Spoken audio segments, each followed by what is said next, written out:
like some work in The Hitchhiker. But that's it. Other than that, it was like Greg Nicotero and like these people who would later go on to do K&B Studios, who would go on to work on The Walking Dead, and then Greg Nicotero is like an executive producer in the Creepshow Shudder series. Like he was working on this, and just them, they had no money. They were just carrying around buckets of sludge in their car, hoping that would work. They just throw it in the river, which I'm not sure was very earth friendly, but whatever. They had to make the movie. It works so well because it's the imagery of people being eaten in this way, in the most terrifying way, being eaten alive, being like ripped to shreds through these wooden planks. It still stays with me. And yeah, the second to last death with the girl laying down, and her face, the reveal, where she turns and the black oil is on her face. Perfect. It still gets me.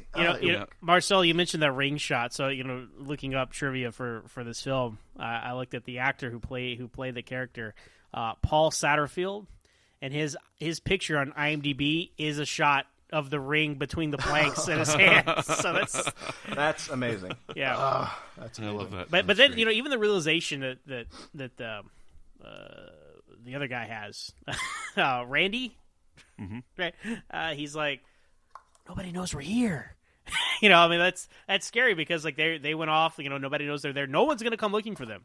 No one's gonna help them. And I think that's that isolationist feel that the best horror movies give you. So I think that was important too. Now the only thing I would really knock this is for the acting. It's not the best. I'm not gonna lie. But that's 80s acting. Yeah. It's par for the course for 80s hard teen movies. You're right. I'm just saying, like, from put it onto your objective critic hat. Like, these are not the strongest actors here.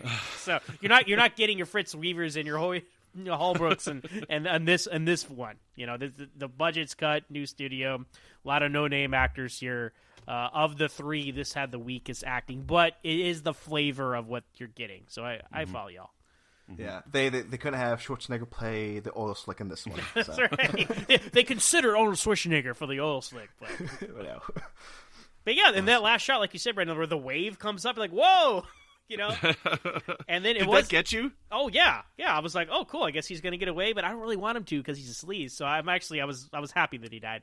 But then that little like Twilight Zone twist where they pan over to the right. Just no swimming. See, they train. Yes. There you go. It's right there. Should have paid attention to the signs. So, the one buried in the. But why is there a raft in the middle of the lake if there's supposed to be no swimming? It's a trap.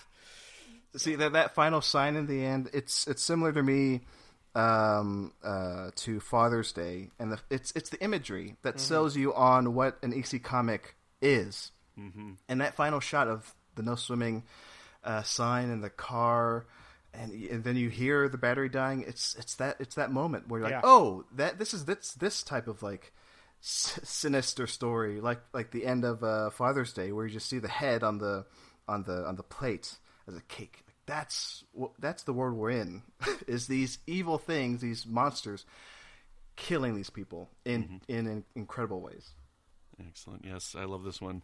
But we're gonna move on now to the last one, the Hitchhiker. Which is my favorite of the three. I love this one. I think this one's great, and I think part of the reason why I love it so much is because it reminds me of that Twilight Zone episode. I believe you're going my way. Yes, Is that one called The Hitchhiker too? Yes. Yes. So it totally reminds me of that one, and I think it's supposed to, but. Just the sheer trauma of like accidentally hitting somebody and then like reliving it over and over and over. Like she deserves it. She's cheating on her husband. She kills somebody and runs, right? And the sheer terror of like seeing this corpse repeatedly come up.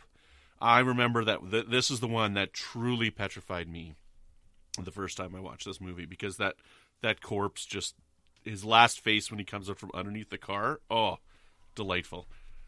Just delightful. It's the one. It's not my favorite. I'll say The Raft is my favorite, but this is a close second in this movie because, similar to you, I was horrified by the imagery of the hitchhiker And again, that his final form is on the VHS, on the backside of the VHS. Spoilers. How dare they? First off, yes, spoil the movie and also have that on the VHS, back cover where any kid can just be just scared to death every time they pick it up. Anyway, but yeah, it's what I love about horror anthology stories. It's short. It again, cut to the chase. You get that this woman who hit and run this man, she deserves what she gets. Mm-hmm. And man, do they stretch it out in a beautiful way. She's just haunted by this figure, and I love every minute of it. Yeah, to your point, Brandon, it is kind of a darker, edgier twist on the Twilight Zone story, The Hitchhiker, which is, I think, based off another short story from before that. But to your point, Marcel, they do stretch it out, and I think that's the one weakness of this story, which is how long it goes on for. I get it's just like, oh yeah, we're gonna see him again and hit him again. Like it does to me, it does get monotonous after a time. Okay. Like you could have shaved off, I don't know, 10 minutes, 5 or 10 minutes of this, and gotten to the same end, because we all knew, everybody kind of knows where this is going. So I mean, I don't need to see her hit him with the car again and again. The sunroof is kind of cool. Like he reaches into the sunroof, she closes it. So there are little cool things in there. But I think they could have sped things along and shaved a little bit more off, because it did feel like near the end it really started to drag a little bit. But throughout the whole time, I like the commentary she was having for herself, like, "Oh, it's just gonna cost you about $2 or $3 grand. It'll be just like you drove it right off the lot." And then she's talking about herself, like, "Oh, a concussion, just like you walked right off the lot." Like there was enough personality to carry it, I think. Mm-hmm. Would you have preferred a Jordy Verrill type flash sideways for those commentaries? No, this is how you do it, right? None of these weird, out of place fantasy imaginations. Yeah, but to that point about it dragging on, and in the last episode I did mention one of the things I didn't like about the crate section in Creepshow was because it for me it dragged too long. But I think there's a difference to me between dragging it along to add story, to add narrative, versus this where it's just one singular story.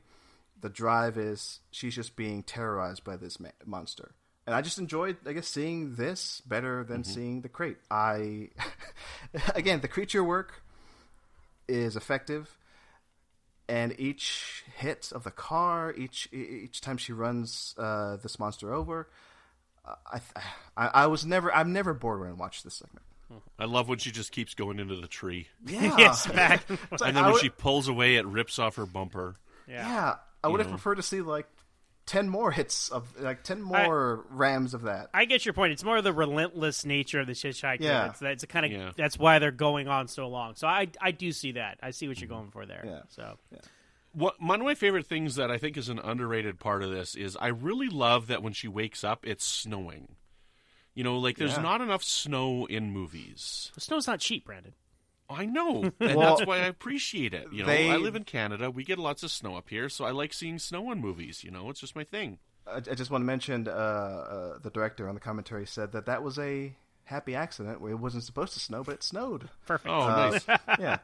And he also said that it was terrible because they didn't know when it was going to snow. It snowed some days. It didn't snow other days. So the continuity, if you pay attention, kind of off. Because of the snowing. Well, to be fair, the continuity of the whole thing's off since the hitchhiker's dead and she sees him at various forms. So I think that's true.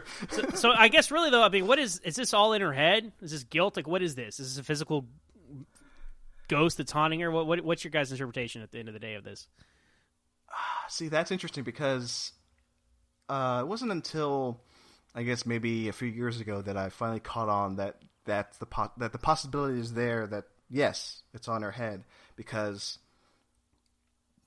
for the longest time, I never made that connection that she killed herself. Right? It can be seen in the garage, with the carbon dioxide. Because the car's running. Yeah, the car's running, and the garage door closes. So yeah, but to me, I don't know. To me, this is a monster story. She was terrorized by a legitimate monster. That's how I like to see it, and his vengeance is, her, quote unquote, committing suicide and dying in that way. So I guess just to prove a point. But So, the car is in perfect condition though. It's not all beat up. Yeah. See that? I don't think I noticed that. I'll have to watch it again. I said this is one of my favorite movies of all time. Yeah, you got me there because that's a simple fact I may have missed. Well, I think I like that it's open for ambiguity, right? I like the ambiguous nature of that because when these stories can go either way, I think that's fascinating. So yeah, you can say that this guy was really haunting her, like physically, or that it was all in her head, or somewhere in between. So I think that's really cool. And the guy that like pulls over and uses the car phone on the road, that was her husband, right? That's why he was late. Because smart writing, it all ties together. Holy crap! I've never noticed that. No way. That's what I'm here for. I'm fresh eyes on this movie you guys have been loving for decades. Okay. I never noticed that. That is crazy. Well, it's hard to say. I'm like 90% sure because they kind of make it kind of a reveal because like he's coming out of the all the fog outside into the garage. They don't spell it out for you, but that was what I didn't like look up the names and all that to correlate. But she's like, oh, of course he's late. Well, he's late because he pulled over and there was that guy on the road and he called. Like, that's why he's late. That's my goodness. I have to watch this again, like, right as soon as we're done here. Yeah, I can confirm that because on the cast list, somebody is listed as George Lansing, who is the husband of Annie Lansing. So, yes. Yeah. Well, he shows up at the end at the driveway of the house. Yeah, but it's the same actor, I'm pretty sure. Oh, wow. Yeah. That is crazy. I love that even more now. See, I always interpreted it that she hurt herself along the way, but I mean, in the last shot, the guy like rips her throat out, right? But then the next shot that we see of her, she's not torn apart, and she died in the garage, right? So I'm assuming she fell asleep and had a concussion from all the ramming of the tree. So yes, it's kind of both in that she didn't intentionally commit suicide. She saw this monster. She was running away from this monster, and then because of all the concussions, the repeated blows, she fell asleep in the car in the garage and ended up dying. And I'm going to say that the car looked to be not in, it looked to be fine because the monster has monster magic where he's like a car detail shop. And yeah, so there you go. Monster magic is the reason why the car is in good shape at the end. And it's the brother of Christine, this car. Very good. Stephen King tie-in. Awesome, excellent. Well, Marcel, is there anything else you want to talk about this movie here before we finish up? Oh my gosh, I love this movie. I do. Oh, we didn't talk about the wraparounds, which... Oh, yes. So the cartoon wraparound. Now, what kind of animation is this? This is like heavy metal type animation, isn't it? Heavy metal. Yeah. What do you mean? You don't know Heavy Metal, the movie? No, I'd never seen it. Oh, okay. I've never seen it, but I know what you're referencing. Yeah, it's kind of like there's like a lot of 80s style animation, right? Not for kids type movies, but like grown up type movies. Yes. Yeah, again, like when I watched this as a kid, it just seemed so, forbidden. The animation just feels dirty, and I like that about it. It just feels like I'm not supposed to watch it as a kid. Well, Lord of the Rings and The Hobbit type animation too, isn't it? Yeah. But no, I dig it. I love it's not as effective as Creepshow 1, sure, but I do like the visual of these Venus flytraps eating these bullies at the end. Yes. I dug that. It was those were righteous kills. So yeah, I like that. I like that aspect of it.